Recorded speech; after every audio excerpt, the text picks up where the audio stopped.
सरकारें लाख दावे कर ले, लेकिन कुछ न कुछ ऐसी घटनाएं सामने आती हैं जो सरकार के दावों और वादों को खोखला साबित कर देती हैं। जहां एक तरफ उत्तर प्रदेश में बाबा का बुलडोजर भू माफियाओं पे चल रहा है, वहीं उत्तर प्रदेश के इंदिरापुरम से कुछ भूमाफिया ऐसे हैं जो लोगों की जिंदगी से खिलवाड़ कर रहे हैं। शासन प्रशासन उन पे अंकुश लगाने में असमर्थ दिखाई दे रहा है। मैं बता दूंगा एसीपी साहब को, तो मैं आपको भी बता दूंगा। ये सिर्फ टाल-मटोली की बात चल रही है। उन्होंने एक ही फ्लैट को 3-3 लोगों को बेच रखा है। 100 से ज़्यादा मुकदमे इनके ऊपर चल रहे हैं। पेपर और चाबी मुझे दी और सारे पैसे मुझसे ले लिए। अपनी बीवी के गहने बेच करके इनको कैश 7 लाख रुपए दिया। मेरे पास में बच्चों की फीस देने के पैसे नहीं है आज की डेट में। इतना बुरा हाल हो चुका है। मेरे पास में कोई रास्ता मुझे दिखाई नहीं दे रहा कि या तो ये प्रशासन मेरा कुछ हेल्प करे। अगर प्रशासन ने बात सुनी तो मेरे पास में खुदकुशी करने के अलावा और तो कोई रास्ता बचा नहीं है। क्या आपको लगता है कोई राजनीतिक हाथ भी है इनके पीछे? जी हाँ, इनका जो है राजनाथ सिंह के बेटे हैं, उनका हाथ है इसके ऊपर। पुलिस इतनी ढीली क्यों है? मुकदमा अभी तक क्यों नहीं हो पाया? तमाम इस तरह के सवाल जो हैं वो उठ खड़े होते हैं।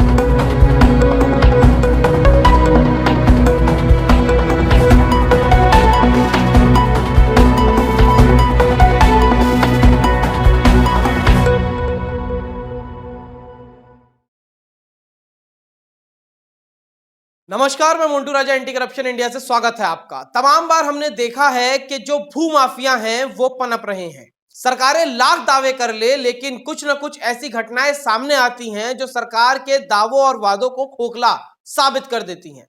जहां एक तरफ उत्तर प्रदेश में बाबा का बुलडोजर भू माफियाओं पे चल रहा है, वहीं उत्तर प्रदेश के इंदिरापुरम से कुछ भू माफिया ऐसे हैं जो लोगों की जिंदगी से खिलवाड़ कर रहे हैं।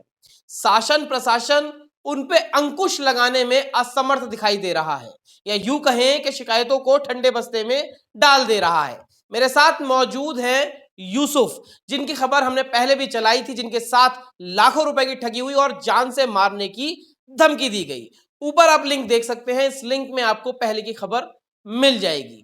1 महीना तकरीबन हो चुका है। यूसुफ जी ने कहा कि जो शिकायत थी डीसीपी द्वारा एसीपी को दी गई थी, एसीपी इंदिरापुरम ने शायद ठंडे बस्ते में वो शिकायत डाल दी है। यूसुफ जी, क्या कुछ है पूरा मामला? आपके साथ 35 लाख रुपए की ठगी की गई थी। आपने इंदिरापुरम में एक घर लिया था, आपने बताया वो घर आपको मिल नहीं पाया, 35 लाख रुपए भी चले गए, जान से मारने की धमकी आपको मिली। आज स्थिति क्या है? आज की स्थिति ये है कि मैं यहाँ पर डीसीपी को मैंने कंप्लेन की थी, तो उन्होंने बोला था कि आप एसीपी के पास जाएँगे, तो वो आपकी बात को सुनेंगे। मैंने एसीपी साहब को 1 महीना हो गया तकरीबन, वो पूरी कंप्लेन मैंने ये मेरे पास में यहाँ पर है, वो मैंने दे रखी है। उसके बाद में भी वहाँ पर सिर्फ़ मेरा एक बार बयान रिकॉर्ड करने के लिए मुझे बुलाया गया। उसके बाद में मेरे पास में कोई फ़ोन नहीं आता। मैं यहाँ से फ़ोन करता हूँ, तो वो फ़ोन उठाते नहीं हैं।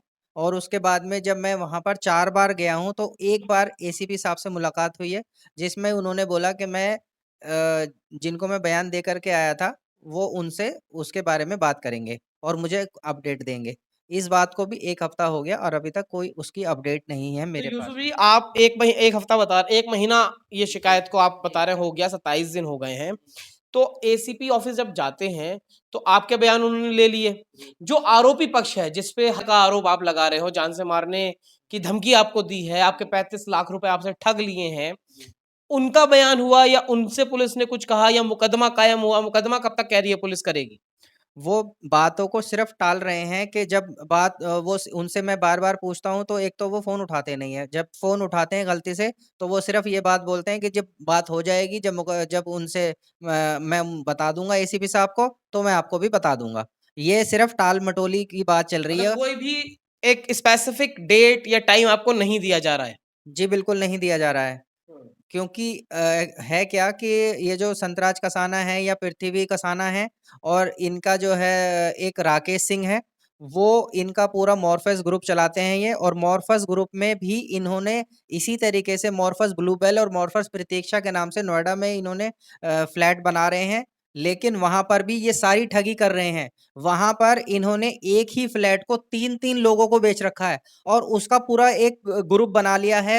जो लोग पीड़ित हैं, वो लोग भी इनके ऊपर मुकदमे कर चुके हैं। 100 से ज़्यादा मुकदमे इनके ऊपर चल रहे हैं। ये किसने बताया 100 से ज़्यादा मुकदमे? और अतुल बैसला करके आप बता रहे थे कोई शख्स, जी, जिससे आपने लिया? जी, अतुल बैसला इनका भाई लगता है, छोटा भाई है हुँ। वो रिश्ते का।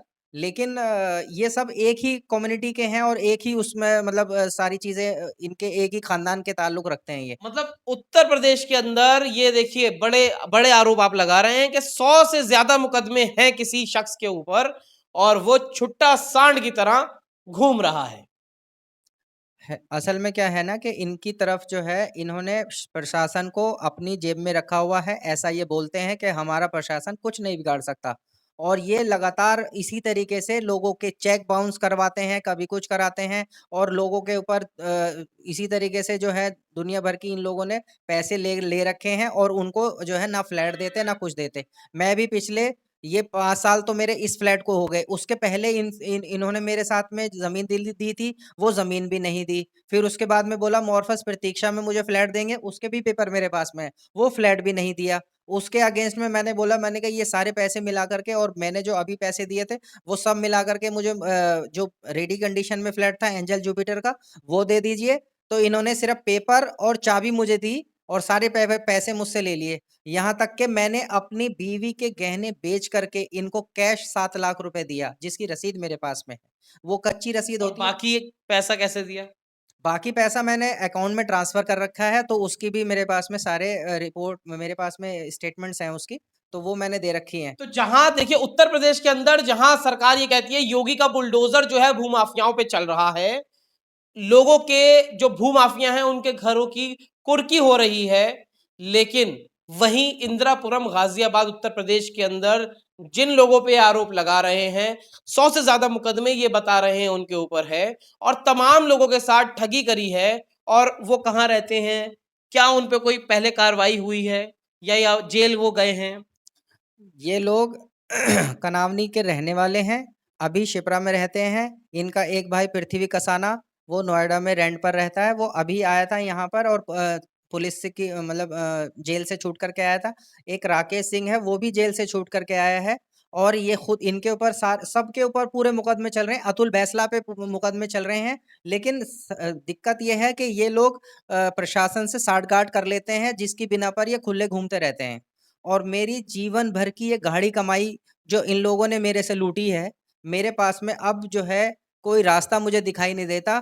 अभी मेरे पास में ये अप्रैल का महीना चल रहा है, मेरे पास में बच्चों की फीस देने के पैसे नहीं है आज की डेट में। इतना बुरा हाल हो चुका है क्योंकि 3-3 बच्चे हैं मेरे और तीनों बच्चों के क्योंकि इस मार्च अप्रैल महीने में ही सबकी फीस देनी पड़ती है। वो कोई फीस के पैसे मेरे पास नहीं है। मैं सब लोगों से उधार माँग रहा हूँ, लेकिन कोई अभी दे नहीं रहा मुझको उधार, क्योंकि मैं पिछले काफ़ी टाइम से उधार ले रहा था उन लोगों से। तो देखिए क्या स्थिति एक व्यक्ति की बना देते हैं ऐसे लोग जो आपराधिक प्रवृत्ति के होते हैं। एक इंसान की जिंदगी भर की कमाई जो 35 लाख रुपए बताई जा रही है वो ठग लिए और उसके बाद जब पैसे मांगने के गए तो इनको जान से मारने की धमकी दी है। क्या कहेंगे आप योगी सरकार से और शासन प्रशासन से? मैं पहले तो ये बता दूँ कि जब भी मैं इनसे पैसे माँगने गया या इनसे बोला कि फ्लैट दे दो, तो ये अपने साथ में पिस्तौलधारी लोग रखते हैं, जिसकी बिना पर मुझे वो हमेशा धमकाते रहे कि आज नहीं, कल नहीं, परसों दे देंगे, लेकिन वो नहीं देते हैं। उसके अलावा जो है, मेरी ये जीवन भर की कमाई इन लोगों ने ले ली। अब मेरे पास में कोई रास्ता मुझे दिखाई नहीं दे रहा कि या तो ये प्रशासन मेरा कुछ हेल्प करे, अगर नहीं अगर प्रशासन ने बात सुनी, तो मेरे पास में खुदकुशी करने के अलावा और तो कोई रास्ता बचा नहीं है। नहीं, खुदकुशी तो एक अपराध भी है वो, क्योंकि ऐसा नहीं है कि योगी सरकार काम नहीं कर रही है। आपने देखा होगा तमाम बुलडोजर भी चल रहे हैं, लेकिन सवाल यहाँ ये खड़ा होता है कि वो कौन से भूमाफिया हैं जिन पे सरकारी और बाबा का बुलडोजर है वो चल रहा है। क्या आपको लगता है कोई राजनीतिक हाथ भी है इनके पीछे? जी हाँ, इनका जो है राजनाथ सिंह के बेटे हैं, उनका हाथ है इसके ऊपर, क्योंकि इनकी सन टावर में जो शिप्रा सन सिटी में सन टावर है, उसी में वो भी रहते हैं और ये भी रहते हैं। इनके पास में सन टावर में पेंट हाउस है जो 6 से 7 करोड़ रुपए का है, जिसके ये मालिक हैं अभी वहाँ पर। देखिए करोड़ों की संपत्ति में खुद रहते हैं और वो करोड़ों रुपए ऐसे अर्जित किए जा रहे हैं जैसे कि बता रहे हैं यूसुफ के 100 से ज्यादा मुकदमे चल रहे हैं और उन 100 से ज्यादा मुकदमों में तमाम लोगों से लाखों करोड़ों रुपए की ठगी का आरोप ये बता रहे हैं। तो अब अगला पड़ाव जो है वो क्या होगा? एसीपी साहब आप कह रहे हैं ढीला काम कर रही है, पुलिस काम नहीं कर रही है, आप कह रहे हैं साठगांठ हो गई है, अब क्या करेंगे आगे? अगर ये एसीपी साहब या पुलिस काम आगे नहीं करती है तो उसके ऊपर जाने का इरादा रखते हैं। अगर वो भी नहीं सुनेंगे फिर योगी जी के पास जाएंगे।